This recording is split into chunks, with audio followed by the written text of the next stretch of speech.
Alright, welcome to the February astrology video. So this month is going to be very much a stop and go, like I've mentioned before. We're going to be feeling stuck in traffic, and then we're going to be getting out of it. And then we're going to feel stuck, and then we're going to keep popping out of it. This is mainly because of the square that's going on in Aquarius and Taurus, especially since the sun is transiting in Aquarius now. Very much of the Aquarius energy is highlighted and is brought into our awareness. At the same time, the challenges made by the Taurus energy also becomes apparent. When planets and signs make 90-degree aspects, it poses a challenge. To break this down even further, the sun's transit in Aquarius focuses our consciousness in belonging. Many of the themes that are in play are again the Aquarius and Taurus square, especially with the Sun and Mercury retrograde going through Aquarius. To go into more detail, with the Sun transiting in Aquarius, our consciousness and our awareness is in our belonging energy. Aquarius is known for their uniqueness, their individuality. We've spoken about, compared to Capricorn, as we climb up the mountain, in Aquarius we learn how to fly. However, in the nitty-gritty of Aquarius energy, we need to go through trials and errors to get to that beautiful flying energy, to take liftoff. Aquarius is also known for its electric energy, right? Aquarius is known for being scientific, being a genius, or even crazy sometimes, but it's about inventing, it's about innovating, which means that we need to experiment with what we have to figure out where we belong and where we do not belong. Which is why, just like taking flight for the first time, Aquarius can be very rocky, almost like a roller coaster going up and down, just like the wavy signs that it is represented in. Aquarius is known for its group energy and group mentality. Anything that has to do with networks, clusters, is all under Aquarius's rule. When we can see that things are connected in a larger picture, we can see their connection and how each of them are influenced by each other. So when a whole group changes their mind or makes a decision, there is an abrupt change in energy. Aquarius is known for sudden change and even liberation. It's really about the mob mentality or the group mentality, a team mentality, how not just one person's thought, but a group of people's thoughts are very, very strong and have a lot of influence. However, just like taking flight or taking liftoff, it takes time for people to build up, for us to come together, for us to share information, for us to figure out what we have in common and what we do not have in common. All this chaotic motion and this shakeup is for us to filter out what belongs and what does not belong, both in the manifestation social level and both in our inner spiritual self. This energy usually manifests in groups and social belonging and in your friends. The lesson of the Aquarius energy is to stay detached and connected to your heart and not care about the outcome. What your heart attracts is what's most important to the Aquarius belonging. Since Saturn and Jupiter are here in Aquarius, Saturn again is bringing solid, constructive energy to the Aquarius chaos energy, and then Jupiter is bringing fuel and magnifying energy, wisdom, into the Aquarius energy. The Sun has already made conjunctions to Saturn and Jupiter in January, bringing up light to what is not working and what is working. In February, the Sun keeps moving forward and then conjuncts Mercury retrograde. What is the main highlight of February is the Mercury retrograde that happened in January 30th, going until February 20th. During this time, Mercury is going backwards in the sky. To go over Mercury retrograde, since astrology is a geocentric model, from the Earth's view, Mercury appears to move backwards in its orbit. From an astrological perspective, this is when Mercury, our mind, our intellect, our communication, is in reverse motion or an inverse motion, which means that we're either more inward or about it or we're reflecting our minds. Mercury retrograde is when your mental polarities switch. Your inside voice and your outside voice sort of switch.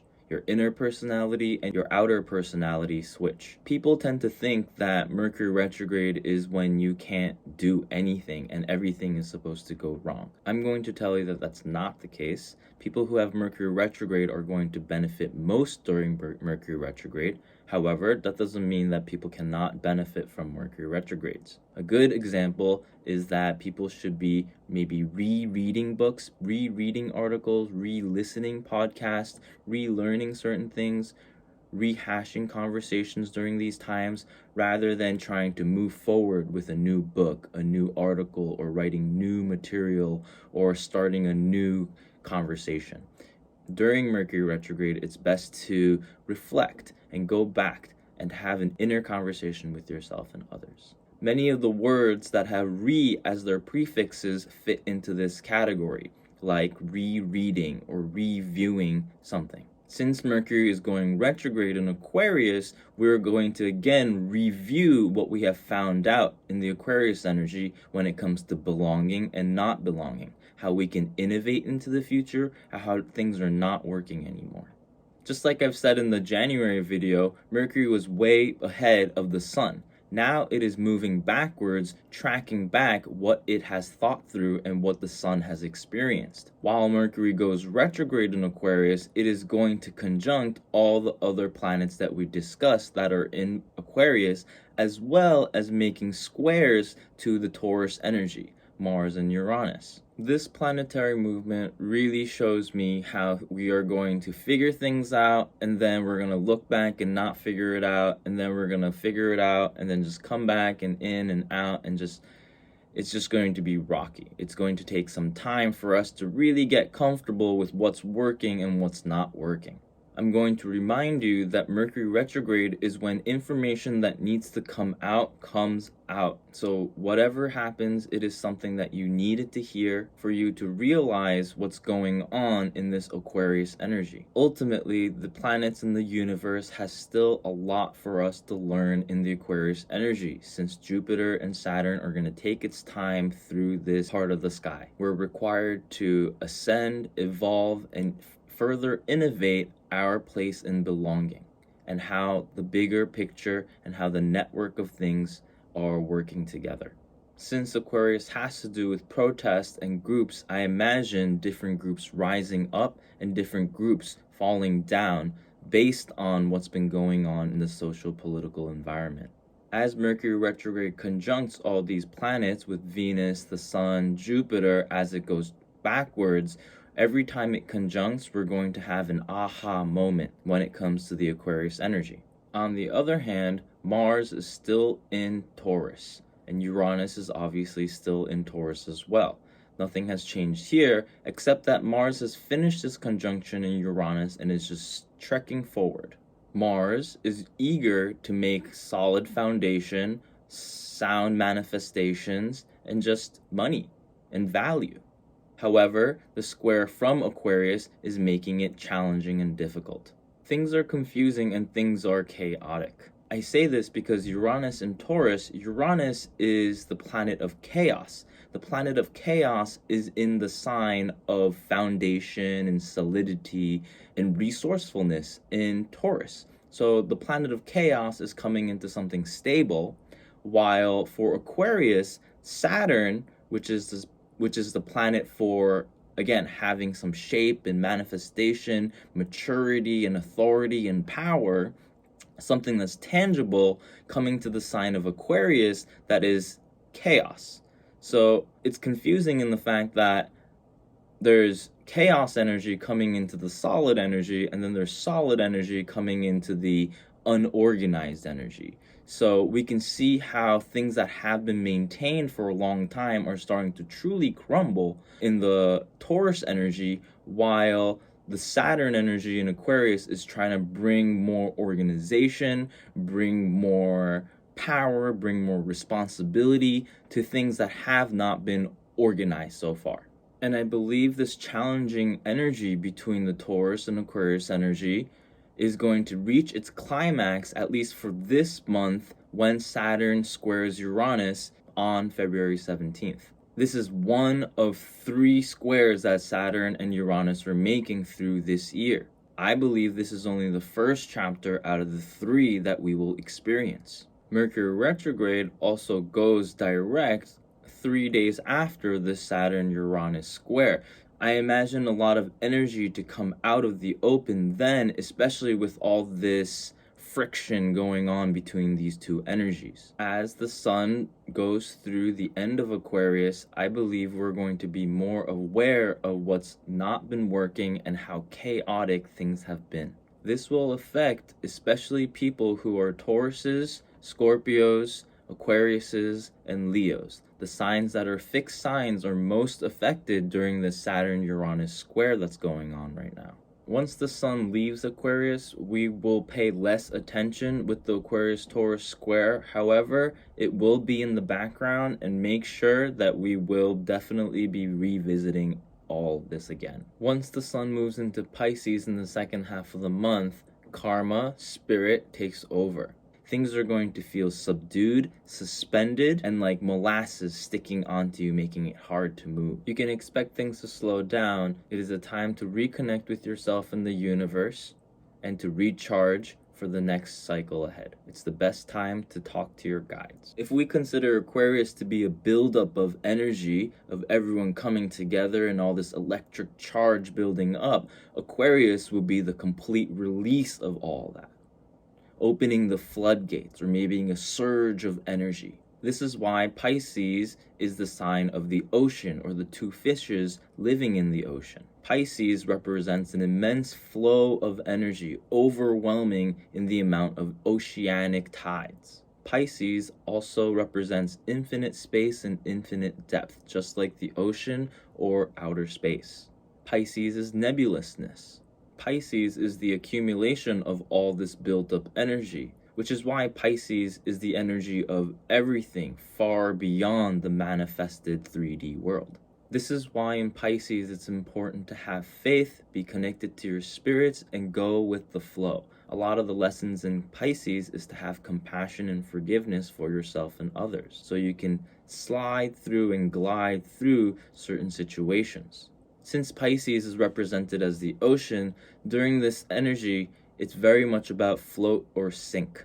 You want to stay afloat, having faith in the situation and not being washed over by negative feelings, and to not sink deep down into the ocean. Pisces is about imagination, so it can go both ways. Pisces can be euphoric, fantasy-oriented. Pisces can be dreamlike. But at the same time, Pisces can be worrisome and depressed and lonely. This is the difference between a Pisces that can float above the waters and Pisces that is drowned by the water.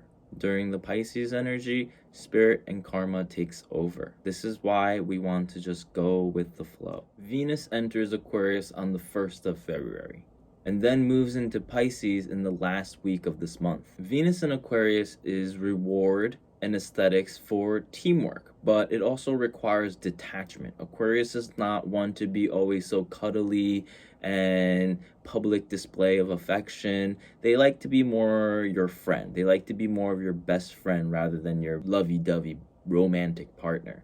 So Venus in Aquarius tends to be much more of a detached way of relating, and it rewards being detached. It rewards not being so attached by going with the flow, trying things out, throwing it out if it doesn't work. Again, Aquarius is a very detached and trial and error kind of energy. It's very experimentative. It's very unique, which is why Aquariuses tend to be different. They're the crazy geniuses out there. So as Venus is conjuncting Saturn, Jupiter, the Sun, and then Mercury retrograde, and it's also going to be squaring Uranus and Mars, Venus is going to be under heavy fire. Venus is most likely wanting to open up to this new futuristic Aquarius energy and new groups of people. However, all these planets are going to make it difficult. Don't expect things to just happen right away. Just like I've said before, Aquarius energy is very chaotic. It's up and down, just like the waves. So the more you're open to different things and sudden changes, Venus is going to reward you for that. Once Venus goes into Pisces, it's a different story, since Venus loves being in Pisces. Pisces is like the lazy river. Venus gets to lounge and kind of relax and escape from everything when it's in Pisces. It is a good time to enjoy disconnecting from the world. However, since it's Pisces, make sure you don't take it too far. Now to the new moon in Aquarius that's happening on the 11th of February, 23-degree Aquarius. During this time, we have a Mercury retrograde, and Venus and Jupiter are also conjunct each other. So those are the two things that are very much highlighted during this new moon. Mercury retrograde also is making a square to Mars during that period, makes it very difficult. Yeah, this new moon is going to be very much of a waking up point. We had our full moon in Leo, figure out those intentions laid with our hearts, and then now we're back in Aquarius again to remake these intentions. So that's funny that we have Mercury retrograde, because our mind is thinking backwards, thinking unplugged from the matrix and making intentions. So I think this is a really good new moon where we can really get our inside thoughts or our inner self coming out to make these new intentions possible. Expect slip-ups, expect things to come out, since it is a new moon and it's Mercury retrograde in Aquarius right next to it. You know, expect big news or news to be miscommunicated or misinterpreted, especially by groups, especially by scenes or teams of people. And then it's also square Mars, which means that any aggressive form or any assertive form energy in, values in Taurus and how we do things here kind of energy, that's going to be challenging, or that's going to be challenged by the new moon. So yeah, Mars square Mercury retrograde is a very accident prone kind of energy, right? Mars is very go go go, and Mercury retrograde, your mind's not really in the game. So that's, if there's like a football game or a sports game, like that's when your mind and your body is not working together. So I'd say be careful during this new moon. It's very much especially during the new moon, because there's less light and there's less consciousness, our mind's not really in the game as well. So with the Mercury retrograde, it's double that. But with that, we also have Venus and Jupiter conjunct each other in Aquarius, which is the positive side of this new moon. Venus is all about opening up, getting rewards, about relationship, right? It's all the good. It's all about beauty. It's all about having fun with Venus. And Jupiter is there, bringing a magnification to the energy. So bringing like a disco ball or bringing a big party to this Venus Aquarius energy. So I would imagine that it's a form of celebration with Venus and Jupiter, and then it's the new moon. I see a form of celebration, but it's very much more inward, since Venus again is more receptive, and Mercury retrograde is there, and Mars square, and then the new moon. I think it's more of an inner celebration, or at least a start of a big grand project or something, because Venus has to do with manifestation and projects. Very good new moon to set intentions for you to open up, for you to learn more, for you to think differently, and for you to act differently. And then we have the full moon in Virgo on February 27th at 8-degree Pisces and 8-degree Virgo. So with the moon full in Virgo, our emotions are very much going to be charged about details, about reality, very much the mechanisms of what's going on. So with the moon full in Virgo, our emotions are going to be very much charged in the energy of reality, in the energy of our body, in the energy of details. We're going to be very emotionally sensitive about what's working and what's not working, and exactly what parts are not working. We're also going to be getting a lot of information when it comes to reality, real information. So it's going to be overwhelming in the fact that we're going to be very hypersensitive to the world, with what's working, what's not working. If there's a crack, or if there's some sort of broken piece in the whole mechanism of things. Now, with the moon full in Virgo, the sun is in Pisces, so our consciousness is going to be brought aware of if we can have faith in something or not. Moon in Virgo shows us how in tune, how integral or how perfect a system is or a working piece of machine is. With the moon in Virgo, we're going to be emotionally intuiting what's working and what's not working. And with the sun in Pisces, we're going to be brought aware if we can trust, if we can have faith in something or not. Some of us will have logistics worked out where you can start having more faith, and some people will fail to have their logistics filled, which will force them to have faith in other things or to change faith. For this full moon, we have Venus conjunct the sun. This shows me how, again, with the moon in Virgo, with all the details and information coming in, the sun and Venus conjunction in Pisces is telling me that there is a chance to open up with our faith, that we're going to be rewarded for having faith or believing in the right things. We're going to be more prone to having more compassion, to have more faith, to have more forgiveness to the situation. Or I would assume that if you're someone that's been holding on for a very, very long time, it's probably opening up to finally flushing it and flowing it down some other side of the river.